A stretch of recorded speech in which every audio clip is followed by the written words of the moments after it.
Llegó el momento que hablemos de infraestructura y de transporte, un tema también clave para el desarrollo de la ciudad. Y para esto tenemos como invitados especiales a Tomás Elejalde, gerente general del Metro de Medellín, y a Laura Gallego, vicepresidenta ejecutiva de ProAntioquia. Por favor, un aplauso para ellos dos. Y bueno, bienvenidos Tomás y Laura.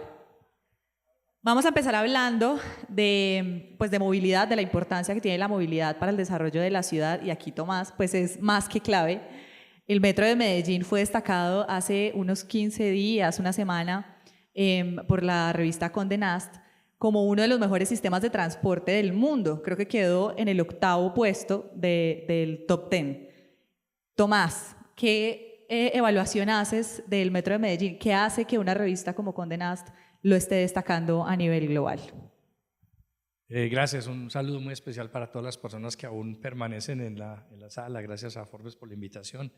No sé si muchos conocen la revista Condé Nast Travel. Pertenece es una revista de turismo, pertenece a una casa editorial bastante importante que entre otras tiene, por ejemplo, la revista Vogue también. Y es una revista que año por año hace precisamente este sondeo y esta evaluación del ambiente de movilidad que tienen algunas grandes ciudades que atraen turismo en el mundo. Es un trabajo muy cualitativo desde el punto de vista específicamente pues social, del turismo y de la posibilidad de la atractividad que brinda una ciudad a través de su sistema de transporte.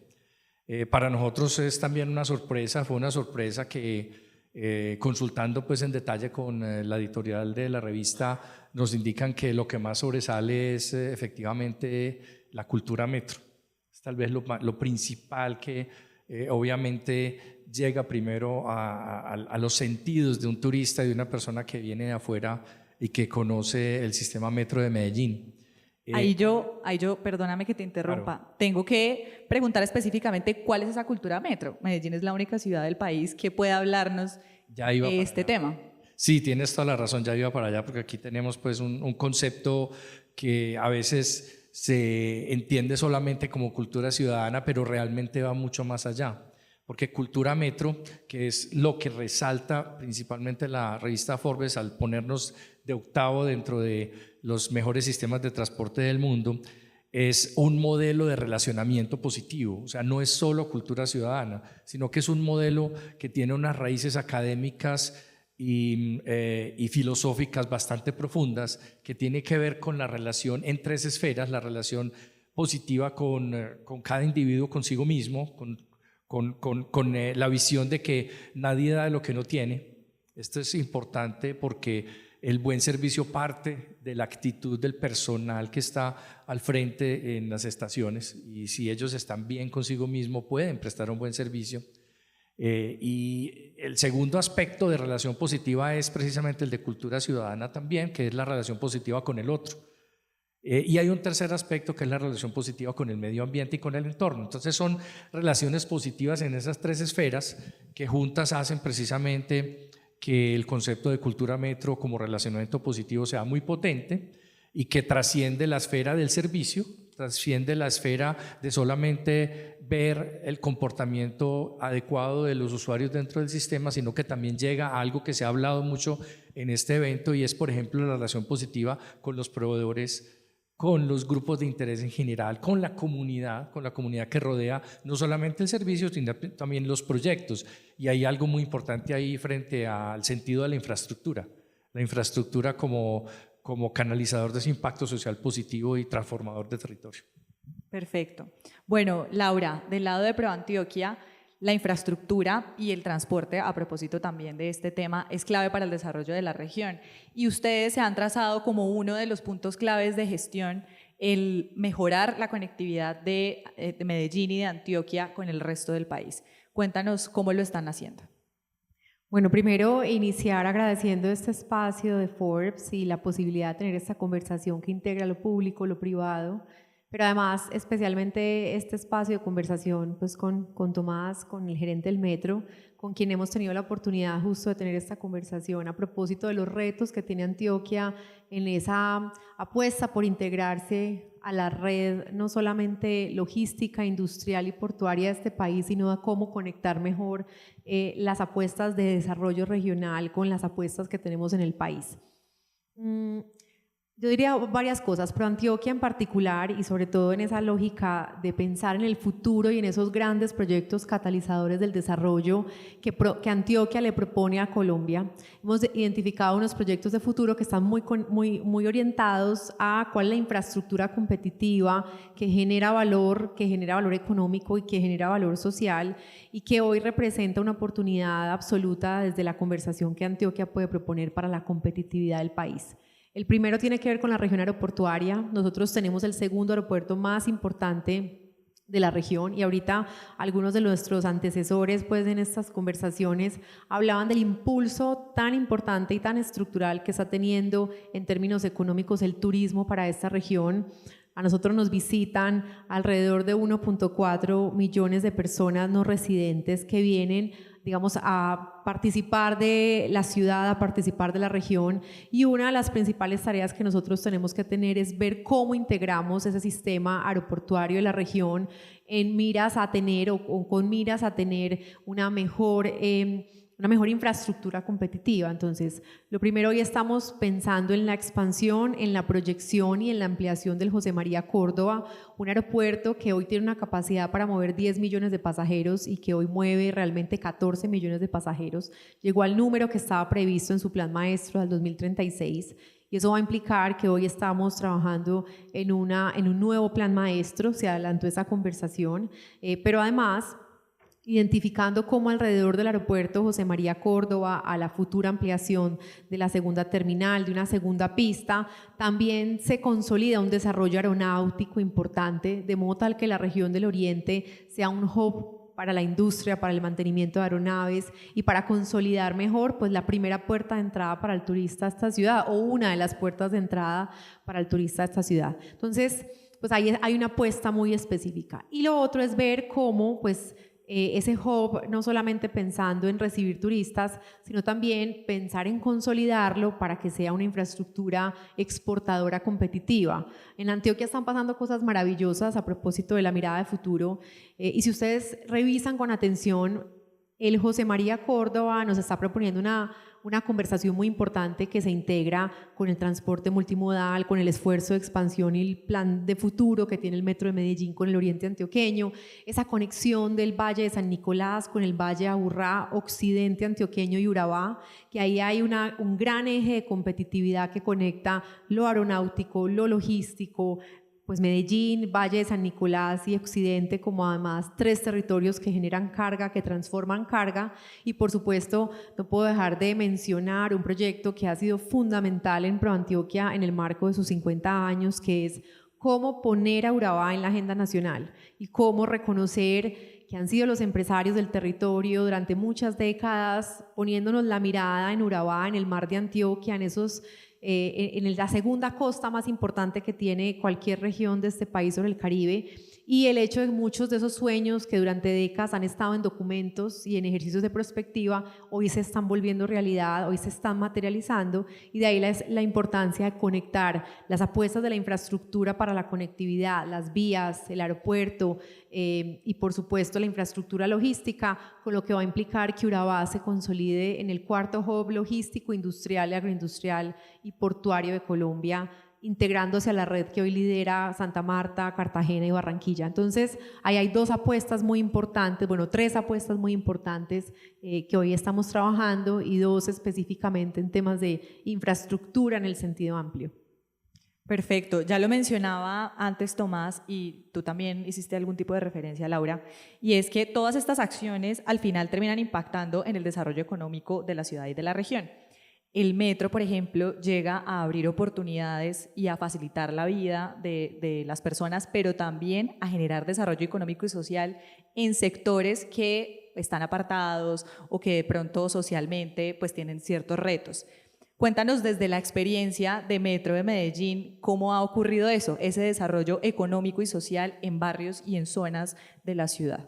Claro, pero antes no puedo pasar sin mencionar que el metro de la mano de ProAntioquia está incluido dentro de todos esos grandes desarrollos y apuestas que menciona Laura, porque nosotros debemos acompañar el crecimiento de la movilidad sostenible. Ya tenemos una infraestructura importante de carreteras, 4G, 5G, etcétera. Hemos estado llegando ya a las regiones de Antioquia, pero tenemos que dar el siguiente paso, que es la movilidad sostenible, de la mano de los sistemas de transporte masivo, interurbano y urbano, cómo llegamos al oriente antioqueño, por ejemplo, cómo mandamos el mensaje de que el oriente antioqueño tenga una conexión sostenible que puede ser en sistemas eléctricos, en sistemas ferroviarios, cómo el Urabá antioqueño también se puede conectar los diferentes centros urbanos con un sistema sostenible que tenga además un gran impacto social en lo que tú mencionas, porque a través de la movilidad se desarrolla también el territorio. Eso es lo que hemos estado identificando a lo largo de las décadas y también se ha consolidado como una línea académica clara de no solamente investigación, sino de promoción a nivel mundial, un concepto nuevo que se llama desarrollo orientado al transporte. Precisamente es lo que tú acabas de mencionar, cómo una línea de transporte público, cómo la construcción de un corredor de transporte detona toda una serie de desarrollos, no solamente inmobiliarios y urbanos, sino que con ello viene también el bienestar social, porque lo importante acá es que esos desarrollos se hagan de la mano de las comunidades. Aquí quiero hacer mención de un ejemplo para que nos entendamos del Metro del 80 y lo que está pasando dentro del proyecto del desarrollo del Metro del 80. Y un ejemplo de que la innovación no solamente está ligada a la tecnología, sino que la innovación también está ligada, obviamente, a los desarrollos sociales, a los procesos y procedimientos de cómo se abordan los problemas sociales. En el caso especial del Metro del 80, es la primera vez en Colombia que se aplica específicamente una política de Estado, una política de ciudad que se llama la política pública de protección a moradores. Esto no existe en Colombia,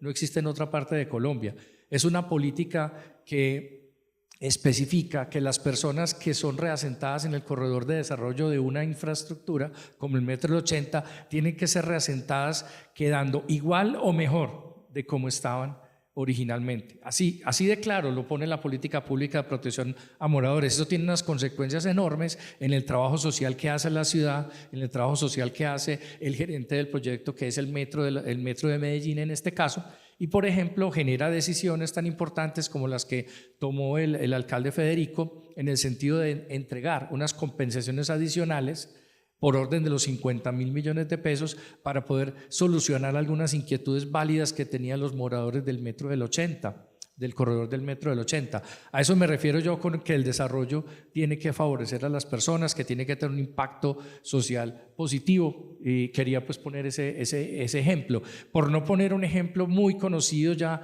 de innovación técnico-social, allí sí, que es el primer metrocable a nivel del mundo de transporte público urbano, que se genera en el norte de Medellín, en el nororiente de Medellín, hacia la zona de Santo Domingo, en el año 2004. Eso fue un hito absoluto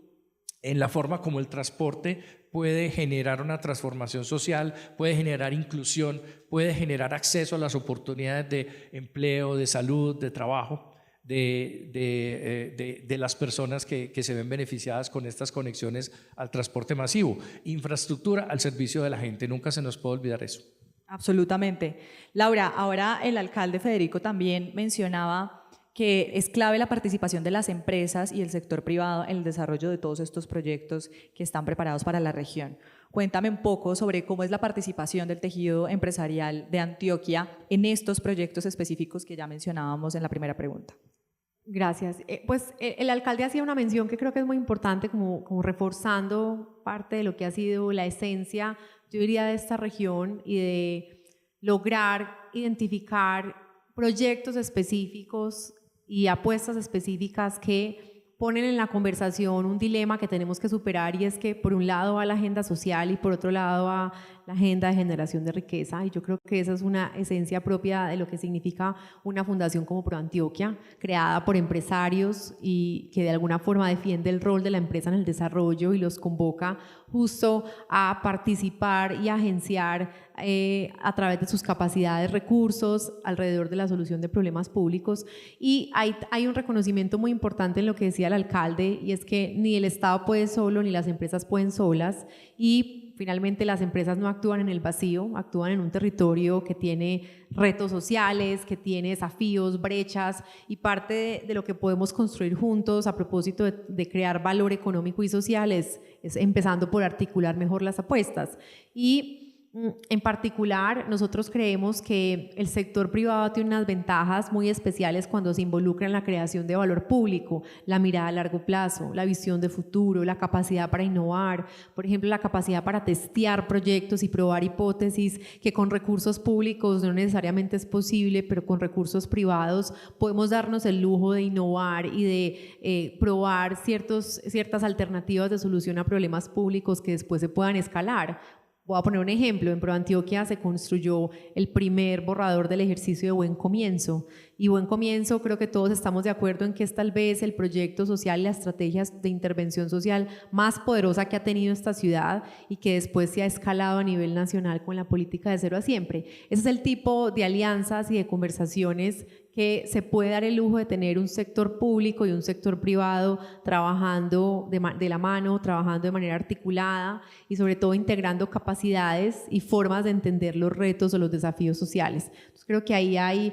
digamos, mucha sensatez en lo que subraya el alcalde, en el sentido de que esta ha sido una ciudad que en los peores momentos siempre ha encontrado la forma de trabajar en equipo, y que hoy de cara, porque esto es un espacio sobre el futuro, y que hoy de cara a la apuesta de futuro que tenemos desde esta región y desde este país, pues lo estamos haciendo igual, pensando en Urabá, pensando en el turismo, pensando en la infraestructura portuaria y aeroportuaria, pensando en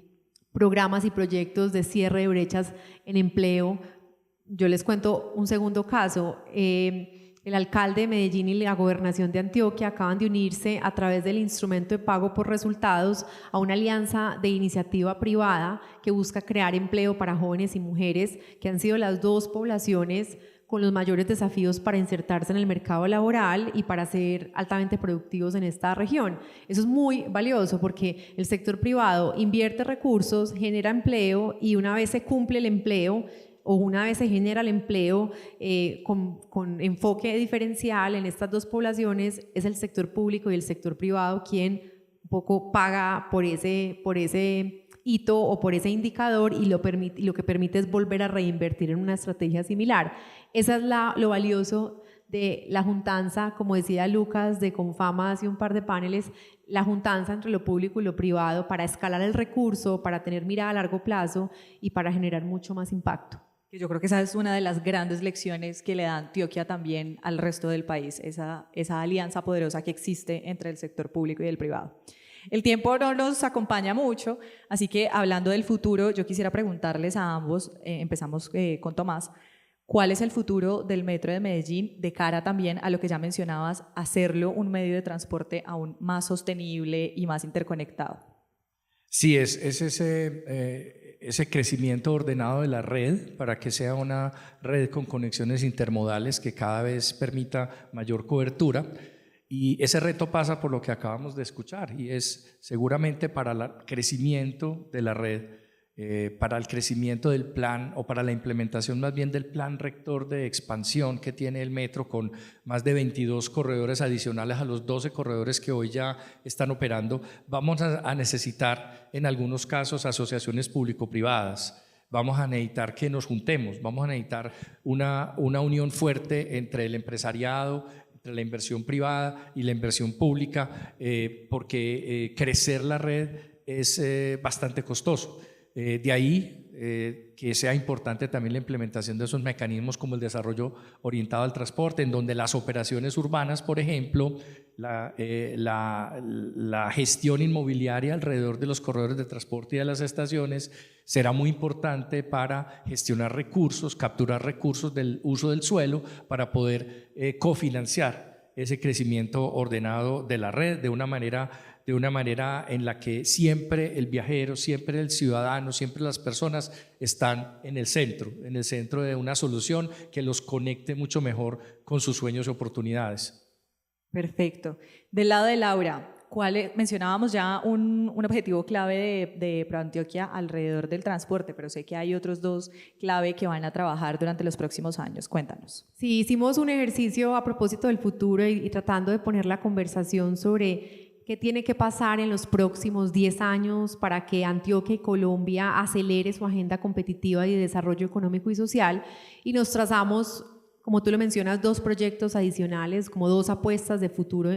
adicionales. Por un lado ya mencioné pues todo lo que implica la expansión de esa región aeroportuaria, y más que la expansión solo del aeropuerto José María Córdoba es pensar estratégicamente la red aeroportuaria de Antioquia. Piensen en no solamente el crecimiento del aeropuerto José María Córdoba, sino también el futuro del aeropuerto La Herrera, ¿cierto? La vocación de ese aeropuerto y en general los aeropuertos regionales que tiene Antioquia. Lo segundo, creo que lo mencioné, lo anticipé, nosotros creemos con toda la fe que ha supuesto también el trabajo que se ha liderado a nivel empresarial en Urabá, que Colombia tiene entre manos con Urabá tal vez la historia de transformación económica y social más poderosa que se ha escrito en los últimos años, por lo que paradójicamente representa Urabá y por la oportunidad que tenemos no solamente en términos de consolidar ese sistema portuario en Urabá, lo que va a significar que entre a la red portuaria de Colombia va a estar 300 kilómetros más cerca, donde se concentra el 70% del PIB nacional, es decir, del centro del país y de ese triángulo entre Medellín, Bogotá y Cali. Pero además representa esa paradoja entre el desarrollo económico, industrial y portuario y toda la apuesta de mediano plazo que tiene el país con Urabá, y al mismo tiempo pues los retos de una región que fue muchos años frontera, fue muchos años periferia y que hoy realmente se convierte en una bisagra muy importante para la competitividad de Colombia y del centro del país en su conexión con el mundo. Entonces, una gran apuesta que tenemos con Urabá es acompañar esa consolidación empresarial. Por supuesto que esto vaya acompañado de cómo habilitamos el desarrollo, cómo nos anticipamos a que en Urabá no se convierta en un enclave portuario, sino que cada colombiano vea la oportunidad de irse a vivir a Urabá, de querer vivir en Urabá, de invertir en Urabá y de construir futuro. Y eso implica tener una región pues, con una mejor vivienda, tener una región mucho más ordenada en lo territorial, tener una región que accede a acueducto, alcantarillado. Entonces es cómo sopesar la oportunidad y al mismo tiempo los retos sociales y de integración territorial que tiene Urabá con el país. Y cierro con el tercer proyecto, que es sobre todo el intento de potenciar mejor una industria que Antioquia Emergente, que lo conocieron bien por Lucas de Confama hace un par de sesiones, y es que Antioquia Emergente nos mostró el poder tan transformador que tiene el turismo en la economía y la dinámica económica de esta región, y la apuesta de futuro que tenemos es, más allá de gestionar la demanda, es realmente construir y gestionar la oferta y construir una propuesta de valor competitiva del turismo que integre la oportunidad que hoy tiene Medellín y cómo está recibiendo turistas, ¿cierto? Pero también la oportunidad que representa Antioquia, el producto turístico de Antioquia, con una visión clara de futuro, de cuál es el turismo que queremos intencionar, cuál es la estrategia de turismo que esta región quiere construir, cómo integra al mismo tiempo el turismo de Medellín con la oportunidad que representa el suroeste antioqueño, Urabá, que vamos a estar a 3 horas y media en el mediano plazo, por supuesto el turismo de aventura, bueno, en fin, digamos como entender muy bien la propuesta de valor, intencionarla y tratar de adelantarnos a esa demanda y realmente construir una propuesta de valor. Pero además porque esto está muy conectado con otras industrias como la industria del entretenimiento, la industria musical, entre otros, pues que son hoy catalizadores o movilizadores del empleo, de la inversión y de la promoción de esta región en el mundo. Entonces, esas son nuestras apuestas. Elegimos 3 grandes proyectos que creemos que van a ser fundamentales para el desarrollo económico y pues esos 3 proyectos además van apalancados con un mensaje que ahorita dio el alcalde y que lo quiero reforzar desde la lógica del sector privado, y es el cuidado de la democracia, el cuidado de lo que implica rodear las instituciones democráticas de este país y de lograr un 2026 con un proyecto de futuro que para el país habilite esa conversación permanente entre el sector público, el sector privado y el sector social. Y esa es un poco nuestra agenda de interés y nuestro foco en los próximos años. Bueno, pues sin duda Antioquia tiene unos 10 años siguientes muy prometedores y movidos, tanto para el sector económico como para el sector social. Muchísimas gracias a Laura y a Tomás. Gracias. Un aplauso, por favor, para los dos.